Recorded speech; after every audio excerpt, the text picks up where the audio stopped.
રાજકોટ જિલ્લાના બેટી રામપર ગામે આવેલ ખેડૂતોનો શિયાળુ પાક ફેલ થયો. ઘઉંમાં એક પણ ઘઉંનો દાણો જોવા ન મળ્યો હતો. આજે રાજકોટના રામપર બેટી ગામના ખેડૂતે ઉગ્ર રજૂઆત કરી અને મીડિયાના માધ્યમથી રામપરના ખેડૂતે પોતાની વરાળ કાઢી. 30 થી 40 ખેડૂતોએ પોતપોતાના વાડીમાં ઘઉં, મકાઈ, લીલો ઘાસચારો વગેરે પાક વાવ્યા હતા. ત્યારે રાજકોટ જિલ્લાના બામણબોર ગામમાં ઇન્ડસ્ટ્રીયલ એરિયો આવેલો છે, જેમાં આરકે ઝોન અને બામણબોર જીઆઈડીસી આવેલું છે. તેમાંથી 8-10 કારખાનાઓમાંથી કેમિકલ મુક્ત પાણી છોડવામાં આવે છે, જે ઇન્ટરનેશનલ હીરાસર એરપોર્ટમાંથી પસાર થઈને વોકરામાં અને એરપોર્ટમાં ગ્રાઉન્ડમાં ટર્મિનલની બાજુમાંથી જે કારખાનામાંથી કેમિકલ બને છે તે એરપોર્ટની બાજુમાં થઈ નદીમાં છોડવામાં આવે છે. આ ગંદુ પાણી નદીમાં ઠાલવવામાં આવે છે. આપ નિહાળી રહ્યા છો દર્શક મિત્રો, અત્યારે ગુજરાત મીડિયા રાજકોટ દ્વારા જે રાજકોટના જે બેટી રામપરા પાસે આવેલા જે ખેડૂતના જે 20 વીઘાના જે ઘઉં આવેલા છે તેના સીધા દ્રશ્ય આપણે ગુજરાત મિરરના માધ્યમથી એક્સ્ક્લુઝિવ આપણે જે ખેડૂતે જે ઘઉં આવેલા છે એના સીધા દ્રશ્ય આપણને ગુજરાત મિરરના માધ્યમથી બતાવી રહ્યો છું. મારું નામ નીતિનભાઈ ભીખુભાઈ બકુત્રા. હું આજે મારા ખેતીમાં જે નુકસાન થયેલું છે તેની માટે તમને જણાવું છું કે આ નદીમાં કેમિકલના પાણીના આવવાથી મેં એમાં પાણી પાયું હતું, તેમાં મારા ઘઉં સંપૂર્ણપણે બળી ગયેલ છે. આ પાણી આખા અમારા ગામના તળમાં ભળી ગયું છે. કોઈ પી શકતું નથી કે નથી કંઈ અમે જમીનમાં ઉપયોગ કરી શકતા, અને અમારા ગામના પશુને પણ પીવાથી મરી જાય છે. એટલે આ પાણીનો કાંઈ અમે ઘણી જગ્યાએ બધાએ અરજી કરી હતી, પણ એનો કોઈ નિકાલ થયેલ નથી. ખેડૂતને અત્યારે બહુ નુકસાન થયું છે, બધો પાક ફેલ થયો છે, અને ખેડૂત બધા મર્યા આવ્યા એટલે અમે બધા પંચાયતે અત્યારે મીડિયાના માધ્યમથી અમે આવ્યા છે નદીમાં ચેક કરવા પાણી. અને હકીકતમાં અમારા કૂવા, અમારા ઘરના ડારો બધા બગડી ગયા છે, પાક બધો નિષ્ફળ ગયો. અને આ પાણી તમે જોવો અત્યારે ભીરું છે, હાવ અત્યારે કેમિકલવાળું પાણી ભીરું છે.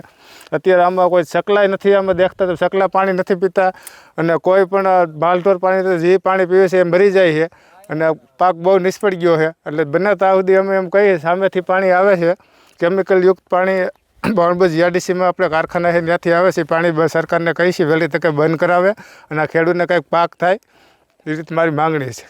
આપણે રજૂઆત કરી હતી કોઈ ક્યાંક? હા, રજૂઆત અમે કલેક્ટર કરી 18 દિવસ થઈ ગયા. આજ કલેક્ટરમાં કરી હતી, પછી પ્રદૂષણ વિભાગ કરી હતી, સિંચાઈ વિભાગમાં કરી હતી, પણ હજી કાંઈ કોઈ અમને જવાબ આપ્યો નથી કે કોઈ અહીં આવ્યા નથી, ચેક કરવા પણ હજી નથી આવ્યા તમારું પાણી કેવું છે. તો તમારી સરપંચ દ્વારા શું માંગ છે? મારી માંગ એ છે, આ પાણી રહ્યું આપણે રાજકોટ જિલ્લાના 42 ગામ પાણી પીવે છે.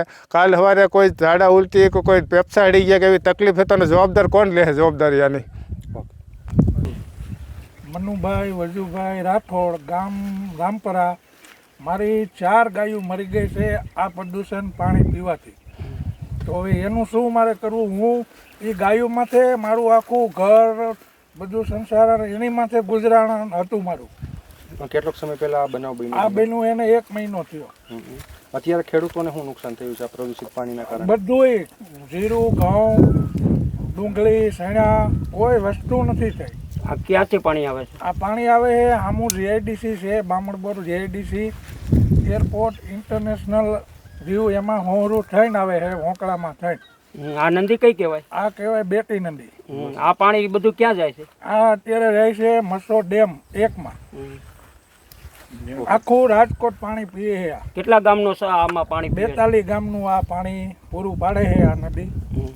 તો હવે તમારી ખેડૂત દ્વારા શું માંગ છે? અમારી માંગી એક જ છે કે આ પાણીનું કોઈ પણ સમજુ કે આનું કાંઈક નિકાલ કરે, બંધ કરાવે. આ જ અમારી માંગ.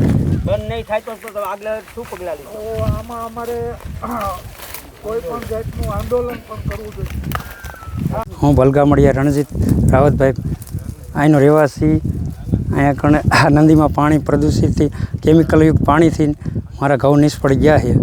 10 વીઘાના ઘઉં હતા મારે, પૂરેપૂરા નિષ્ફળ ગયા છે, પાક નિષ્ફળ. એમાં તો ખર્ચો તો ઘણો થઈ ગયો સાહેબ, એનો તો ખેડૂતને અંદાજ જ ન હોય, પણ ખર્ચો બહુ અમારે થઈ ગયો ને તો વળતર કાંઈ મળ્યું નથી. ઘઉં પૂરેપૂરા ફેલ થઈ ગયા. ફેલ થવા પાછળનું કારણ શું છે? આ કેમિકલયુક્ત પાણી આ મસો નદીમાં અહીંયા કણ સામેથી આવે છે, આપણે બામણબોર જીઆઈડીસીમાંથી કેમિકલની ફેક્ટરીમાં એરપોર્ટ નીચે થઈને, અને આ પાણી નદીમાં આવે છે, અને આ નદીનું પાણી અમે વાપર્યું ખેડૂતોએ, અને આ નુકસાન આવ્યું છે અમારે.